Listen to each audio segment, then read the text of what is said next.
Écoutons Vitali Klitschko, le maire de Kiev, c'était il y a quelques instants, sur les concessions qu'il va peut-être falloir faire. L'un des scénarios est d'abandonner le territoire. Ce n'est pas juste, mais pour la paix temporaire, peut-être que cela peut être une solution temporaire. Gwendoline, ce plan américain accepté par la Russie hier a un goût amer.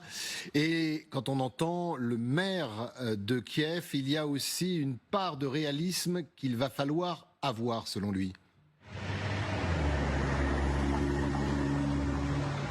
Oui, c'est sûr, et c'est quelque chose qui est discuté depuis longtemps par les Ukrainiens sur certains territoires, alors avec des statuts juridiques particuliers. Ce qu'il faut comprendre de toute façon ici, c'est que depuis la rencontre entre Volodymyr Zelensky et Donald Trump dans le bureau Oval, les Ukrainiens ont pris conscience que l'administration américaine s'alignait sur la position du Kremlin. Ils ont conscience que ce qui fuite par voie de presse d'un éventuel plan donne tout à la Russie et aucune garantie de sécurité à l'Ukraine. Alors bien sûr, il y a un sentiment de colère, d'injustice, mais les Ukrainiens ne regardent pas chaque déclaration et il y a des choses qui font consensus ici concernant ce plan dont vous parlez. La première chose, c'est qu'il n'est pas possible, après autant de sacrifices, d'accepter une capitulation totale et notamment il n'est pas possible de reconnaître la Crimée, c'est ça le gros sujet ici, comme un territoire russe, parce que pour les Ukrainiens, la Crimée, c'est le péché originel, l'annexion de la Crimée en 2014. C'est ce qui a ouvert la voie à ce que les Ukrainiens vivent aujourd'hui, c'est-à-dire l'invasion russe